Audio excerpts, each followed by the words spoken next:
रसीद काट माटी इटा पकाओ इटा भाटी मालिक मालामाल जनता बेहाल प्रशासन नीरव बुद्धिजीवी महल रे चर्चा। गंजाम भंजनगर वर्षकु वर्ष सरकार को राजस्व आईन जेते कठोर हेउछि सम परिमाण रे तृणमूल स्तर रे राजस्व संग्रह आईन को जलांजलि दिया जाउथबा अभियोग हेउछि। प्रशासन पक्षरु बेआईन कारबार को रोकिबा और राजस्व संग्रह को गुरुत्व दिया सह जल जमी जंगल ग्राम परिवेश सुरक्षा को सरकार को पक्षरु गुरुत्व दिया जाउथबा बेले भंजनगर बेलगुंठा जगन्नाथ प्रसाद तहसील अंचल रे यार घोर व्यतिक्रम देखा मिलुछि। जेतु यही क्षेत्र इटाभाटी क्षेत्र में जो रॉयल्टी और जो फाइन और जो एनजीटी को एमाने पछ कवर अप करके जो लॉर मिसयूटिलाइज कर उच्च पदस्थ अधिकारी माने इनवॉल्व अच्छा से माने मंथली जदि किसी बेनिफिट पाऊना कि पर्सनल बेनिफिट पाऊना ताले आमर पॉल्यूशन प्रदूषण होता सत्ते पॉल्यूशन क्लीयरेंस नथिबा सत्ते केवल फाइन करी से इटाभाटी चालुची किमिति आ जदि एमाने जदि फील्ड स्टाफ एमाने जदि फील्ड जाई देखुचंदी ताले आज पर्यंत किमिति एडिशनल तहसीलदार रेवेन्यू सुपरवाइजर आरआई जानी पारुना जे इटाभाटी केबे जन्म नला आ केतोटी जन्म नहीं बर्तमान भेरिफिकेशन करा मु आपण गणमाध्यम सोशल मीडिया सबुटे न्यूज चलती 50 रु अधिक भाटी गोटे गोटे जगह चलती ताले जदि जनसाधारण पाखे तथ्य अच्छी सोशल मीडिया तथ्य अच्छी न्यूज चैनल तथ्य अच्छी ताले तहसीलदार पाखे तथ्य नहीं केमिति यार आंसर केवल गंजाम कलेक्टर दे पारे नचेत या बिजनेस स्तर तदंत कले से प्रकृत तथ्य बाहर कर सरकार पाखे उपस्थापन करें जहाँकि जनसाधारण को भल हम मुझे सोशल मीडिया और विभिन्न न्यूज चैनल देखा पाइली जे भंजनगर तहसील बेलगुंडा तहसील और जगन्नाथ तहसील अंचल व्यापक इटाभाटी चालू अच्छी एथिरे कौन कर तहसीलदार स्टाफ केवल जा आरआई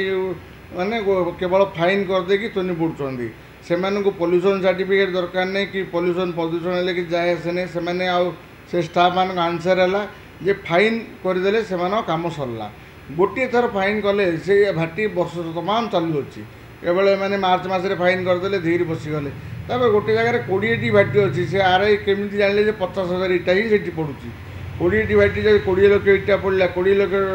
भाटीर रॉयल्टी गवर्नमेंट को आसला कि ना 50,000 इटा मैंने फाइन कले आउ बड़का जो रॉयल्टी जो आसलानी से रॉयल्टी गला कौ स्टाफ टाक से कौ मैंने भागीदार अच्छा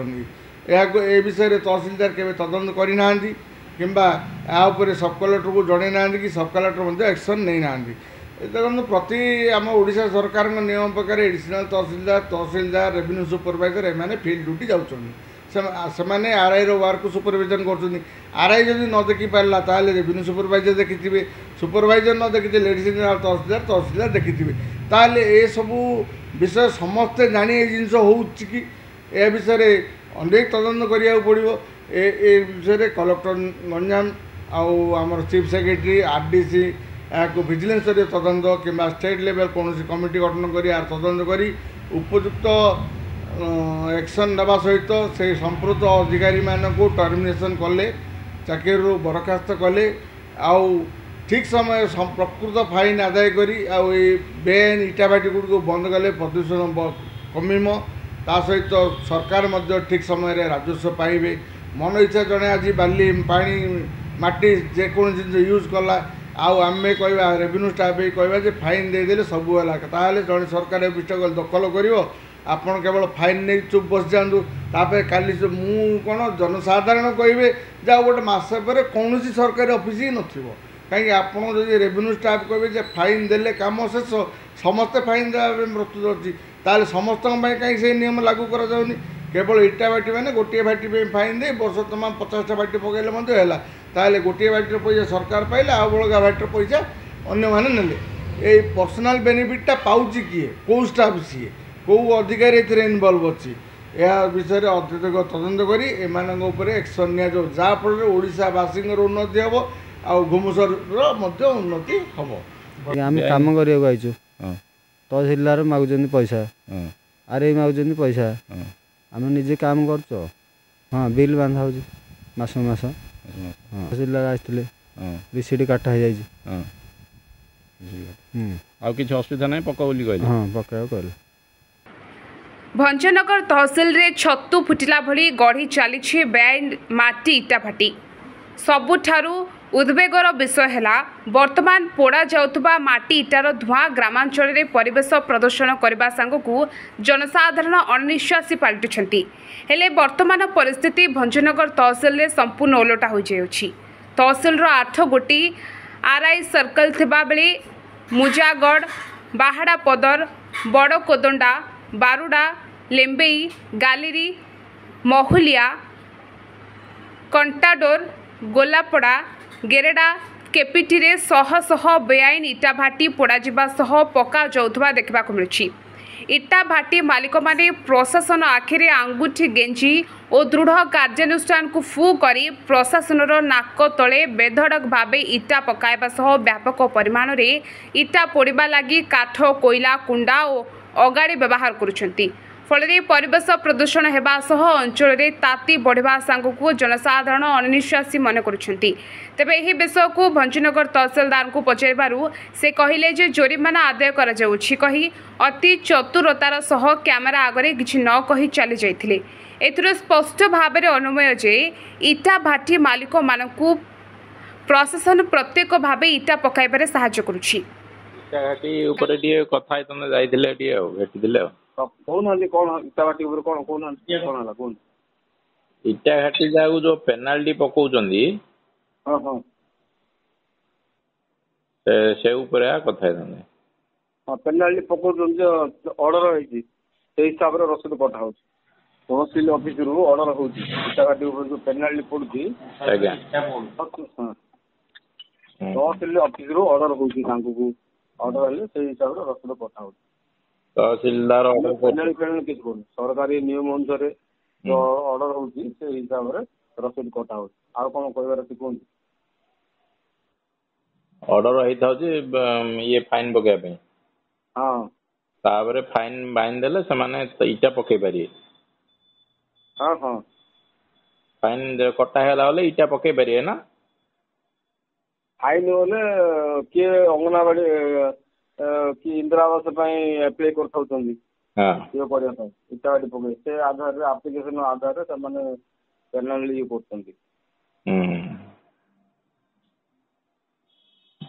इंदिरा आवास जे इटा बिकुथुव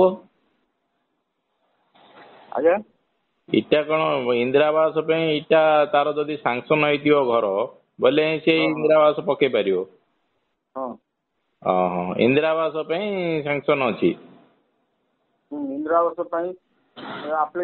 आवेदन कर इंदिरा आवास जागू मिलती से इटा पके पारियो ना कि इंदिरा आवास जी न पके से इटा पके पारियो ना इंदिरा आवास होले केते जण मिसिकी केतरा इंदिरा आवास जण कोइती हमर इंदिरा आवास आ जाय जे हम तो करि परबनु से लाइन रे कि आपण के जो हे जे इटा पके पे आवेदन करथि समान इंदिरा जो व्यवसायी जो माने करछुंदी व्यवसाय करछुंदी फाइन बांधुंदी आ कोन ना ना मु पचारियर उद्देश्य फाइन बांधी देले जणे इटा पकेई पारिबो कि जण व्यवसाय करतले 20 लाख 30 लाख इटा पकोदि ता मींस तो 10,000 15,000 20,000 इन पकोना ना हमर सरकार के अछन 15 लाख 20 लाख व्यवसाय पे इटा एप्लीकेशन करछन किंतु की करना व्यवसाय करछन 15 लाख 20 लाख 10 लाख पे इटा की आवेदन करछन की करना ना हेले इटा पकेई पारियो फाइन बांध देले इटा पकेई पारियो से माने जे व्यवसाय करिवे से माने अप्रूवल आनियार अछि कलेक्टर ना मु गोटे जिंस पचारियो चाहूँ आपन को जे इटा भाटी जदि फाइन पक्का गला ताहाले से इटा पकेई पारिबो कि फाइन फाइन पड़ले फाइन पाई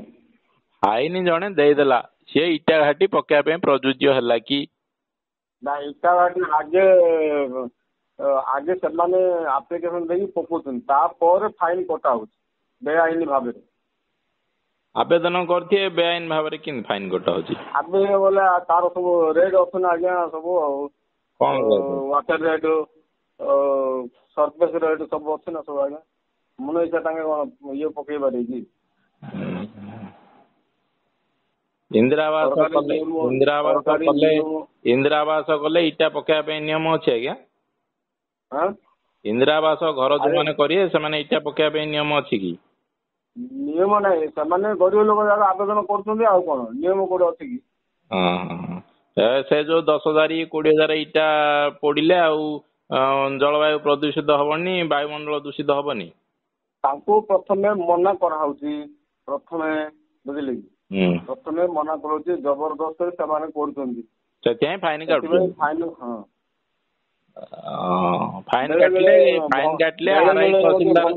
फाइन काटिदेला आरआई तहसीलदार काम छिड़ी लगे क्या? नहीं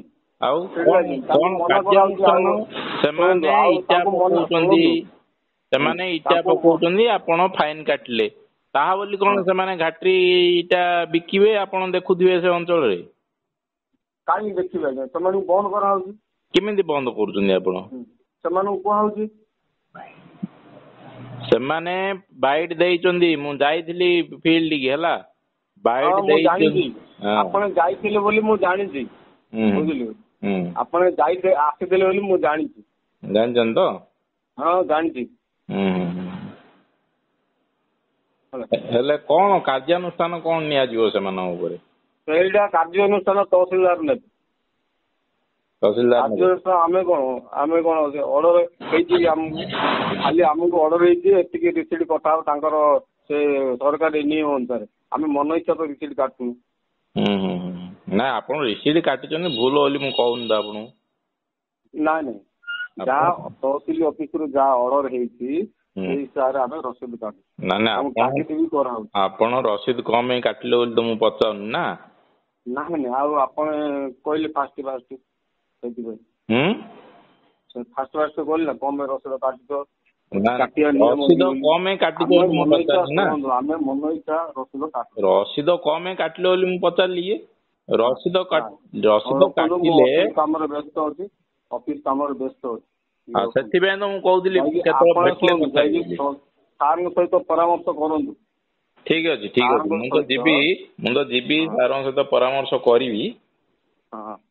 ସାର୍ଙ୍କ ସହିତ ପରାମର୍ଶ କରନ୍ତୁ ଗେରେଡା ଆରଆଇ ସର୍କଲ ଭିତରେ ଅନ୍ୟ ଆରଆଇ ସର୍କଲ ମଧ୍ୟ ଇଟା ବାଟି ପଡିଛି ଫାଇନ କଟା ହଉଛି ହଁ ଏବେ ବି ଭଞ୍ଜନଗର ତହସିଲଦାରଙ୍କ ସାଥିରେ ମୁଁ ଭେଟିକିରି ଆସିଛି ହେଲା ସେମିତି ଆପଣ ଜଗନ୍ନାଥ ପ୍ରସାଦ ତହସିଲଦାରଙ୍କ ପାଖକୁ ଯିବି ଭେଟିକିରି ବାଇକ୍ ଆଣିବି ଆପଣ ଟିକେ ଦି ପଦ କହିବେ ବୋଲି ଫୋନ କରିଥିଲି ହଁ ନା ମୁଁ କହିଲି ମୁଁ ଯେତିକି ଜାଣିଛି ସେତିକି କହିଲି ନାଇଁ ଭେଟିଥିଲେ ଟିକେ କ୍ୟାମେରା ଆଗରେ ଟିକେ କହିଥିଲେ ମୁଁ ବାଇକ୍ ଆଣିଥାନ୍ତି ବୋଲି କହୁଥିଲି ଆଉ ସେଥିପାଇଁ ଫୋନ କରିଥିଲି କେବେ ତଳ ଭେଟିବା ବୋଲି ଆଉ ଯେତିକି ଜାଣିଛି ସେତିକି ବିନା ଅର୍ଡରରେ କାହାକୁ ରସିଦ କଟାଯାଏ ନାହିଁ ହଉ ରଖିବି ଆପଣ ମୋର ଅଲଗା କାମ ଅଛି ଠିକ ଅଛି କାହାର ଚାପରେ ପ୍ରଶାସନ ସାହାଯ୍ୟ କରୁଛି ନା ପ୍ରଶାସନିକ ଅଧିକାରୀ ମାନଙ୍କର ରହିଛି କିଛି ସ୍ୱାର୍ଥ ଏପରିକି କାର୍ଯ୍ୟକୁ ଦେଖି ଜନସାଧାରଣଙ୍କ ମଧ୍ୟରେ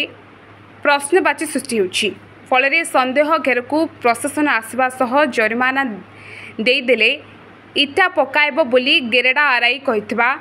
ଘଟଣାର ଏବେ ଚର୍ଚ୍ଚା ଜୋର ଧରିଛି ତେବେ ତୁରନ୍ତ ପ୍ରଶାସନ କାର୍ଯ୍ୟାନୁଷ୍ଠାନ ଗ୍ରହଣ କରିବାକୁ ବୁଦ୍ଧିଜୀବୀ ଓ ପରିବେଶବିତ୍ ମହଲରେ ଦାବି ହେଉଛି ଗଞ୍ଜାମ ଭଞ୍ଜନଗରରୁ ଆଶିଷ କୁମାର ଗୌଡ଼ଙ୍କ ରିପୋର୍ଟ ଦ ବ୍ରେକିଂ ନ୍ୟୁଜ୍ 24